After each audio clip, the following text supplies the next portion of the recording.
15ನೇ ತಾರೀಕಿಂದ ವಿಧಾನಸಭಾ ಅಧಿವೇಶನ ನಡೀತಾ ಇದೆ. ಆ ಹಿನ್ನೆಲೆಯಲ್ಲಿ ವಿಧಾನಸಭಾ ಅಧಿವೇಶನದಲ್ಲಿ ಕೈಗೆತ್ತಿಕೊಳ್ಳಬೇಕಾಗಿರತಕ್ಕಂಥ ವಿಚಾರಗಳ ಬಗ್ಗೆ ಕೋರ್ ಕಮಿಟಿಯಲ್ಲಿ ಚರ್ಚೆ ನಡೆಸಿದ್ದೀವಿ.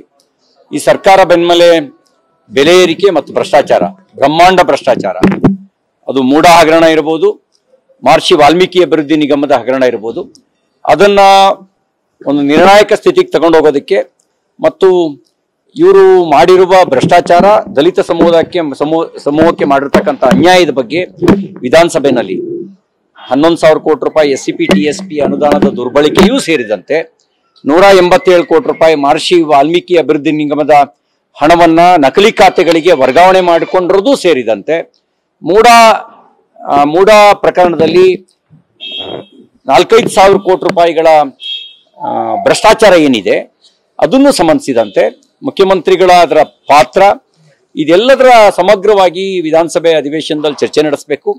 ಬೆಲೆ ಏರಿಕೆ ಏನ್ ಮಾಡಿದ್ದಾರೆ, ಆ ಬೆಲೆ ಏರಿಕೆಗೆ ಸಂಬಂಧಪಟ್ಟಂತೆಯೂ ಕೂಡ ಚರ್ಚೆ ನಡೆಸಬೇಕು ಅನ್ನೋದು ನಮ್ಮ ಮೀಟಿಂಗ್ನಲ್ಲಿ ನಿರ್ಣಯ ಮಾಡಿದ್ದೀವಿ.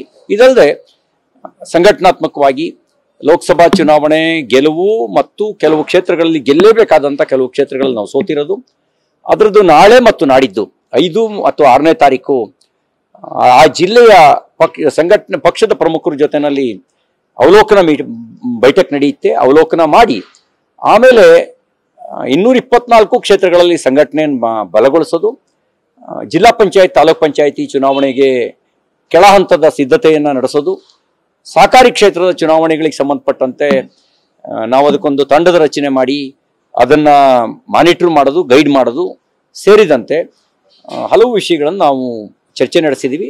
ಚರ್ಚೆ ನಡೆಸಿ ಕೋರ್ ಕಮಿಟಿ ಮುಂದಿನ ಹಂತಗಳಲ್ಲಿ ಮತ್ತೆ ವಿಸ್ತೃತವಾದ ಸಭೆ ನಡೆಸಿ ನಿರ್ಣಯವನ್ನು ತೆಗೆದುಕೊಳ್ತೀವಿ.